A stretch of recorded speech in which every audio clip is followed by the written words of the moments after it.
great diet coaches. Hi. I just want to get an ice cream sandwich. That is not on the list. Cupcake? I know Lisa. I don't know her. Just like there's a reason Morgan & is America's largest injury law firm.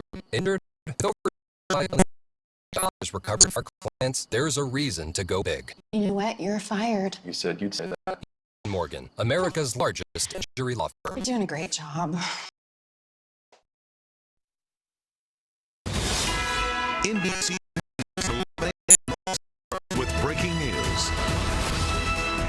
Right now at 11 a.m., that breaking news, San Bernardino started the morning with a jolt. A magnitude 4.3 earthquake hit the city, rattling other parts of Southern California. Good morning, everyone. Thank you for joining us. I'm Annabelle Sedano. So that quake hit around 9:30 this morning, and an hour and a half later, we're still hearing from people who felt the shaking. From Jurupa Valley to Redondo Beach, our team was on the air right when this happened. NBC4's Christian Cáceres is near the epicenter of the quake. But let's begin with our meteorologist, Alondra Anaya. She has all of those details on this quake. Alondra.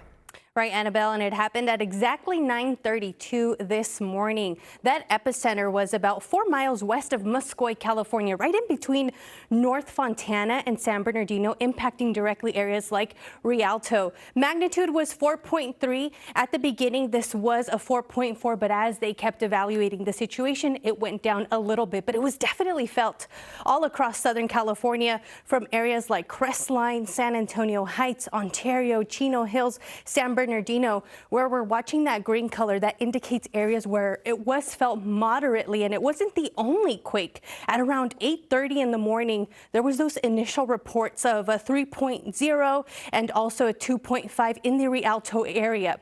The big one around 4.4 was followed by a 3.1 also in the Rialto area. And it's really, we have to know that a 4.3 is a light quake. But as we saw, it was felt all across Southern California. I am an IE girl, and that family group chat was blowing up, Annabelle, with everyone that was feeling it from San Bernardino to Chino Hills. All right, Alondra, thank you so much for that. And our team coverage continues with NBC4's Christian Cáceres. He joins us live from Rialto, where several smaller quakes hit before the one in San Bernardino. Christian, I heard you say earlier that you felt the quake. Can you describe what that was like?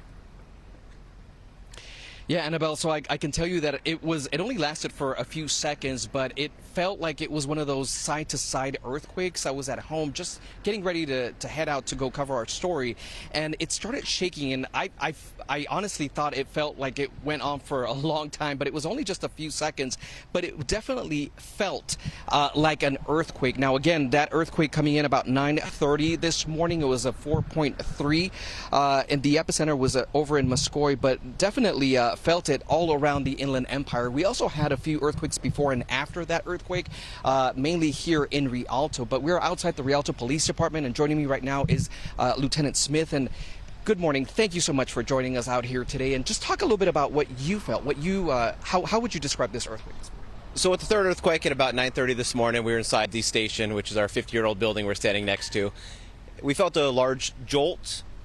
We stopped, we paused, and then a continued rolling motion that, as you said, lasted several seconds. At that point, we stopped and went to check on all of our employees that were still working. Any damages? We are thankful to report that even though our building's 50 years old, nothing like the new state-of-the-art building that's being built just north of us here, we have no damage to our building. We contacted our city partners, including the fire department. They've reported no damage either to any of the buildings. What should people know when there is an earthquake? What should they do afterwards? So after an earthquake, it's most important, prior to the earthquake, to make sure we get under something that's sturdy, secure, make sure you're safe, and then if available, to exit the building and check for any damage, structural damage, and or any down power lines or trees that could become a hazard to you or your family.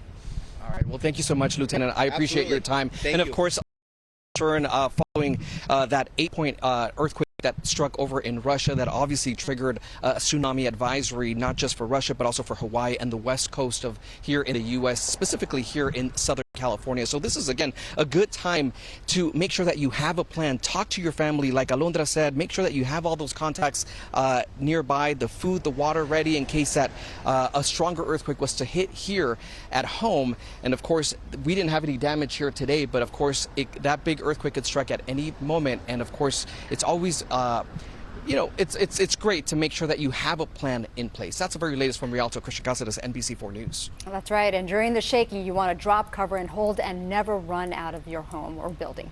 All right, Christian, thank you so much for that. Appreciate it. And for some expert analysis, we sent NBC4's Lolita Lopez to Caltech in Pasadena. Lolita, I got to ask you, did you feel it?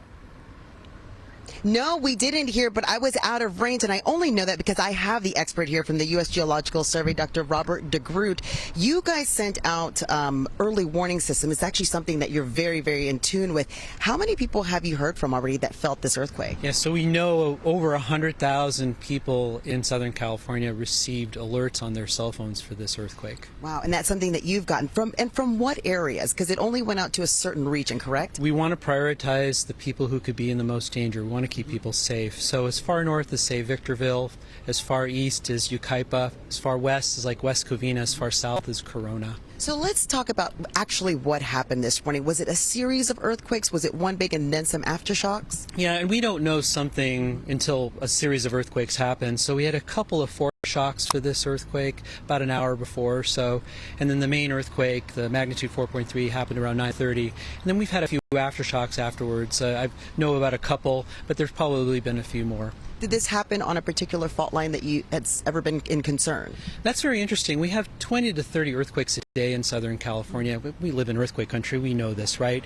But not all earthquakes have to happen on faults. In fact, the smaller ones can happen in between faults. This area, which is kind of just north of State Route 210, kind of in that triangle where Interstate 215 and 15, and then also south on the 210, there's this sort of weakness area where there have been earthquakes. Over 3 decades, we've known about this for a long time. Wow, so I know we've been talking about people being prepared, and that's always a good thing. How do you all take this and then sort of look ahead towards the future to the next couple of days? Absolutely. Well, we know that there are chances for aftershocks.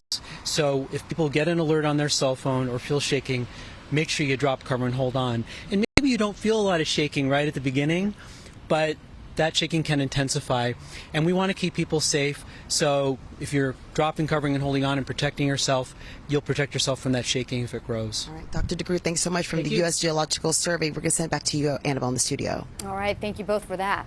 Appreciate it. Meantime, seismologist Lucy Jones says today's earthquake is part of what is called the Fontana Trend.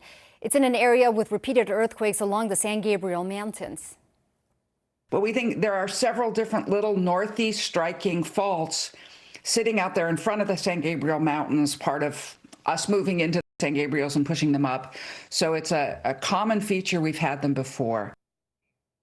And if you want to hear more of what Dr. Jones had to say, we have the entire interview posted in the top story on the NBCLA app. You can go to that same spot to tell us if you felt the quake and see if other people who live near you had the same experience. And we're following more breaking news. News Chopper 4 over a major sweep at a homeless encampment off of the 405 freeway. We have been out there since early this morning when crews began clearing out those tents and other items. This is all part of Mayor Karen Bass's Inside Safe program. And NBC4's John Cadiz Climac has covered this encampment for many years. He joins us live. John, how much has it changed since you first started covering all of this?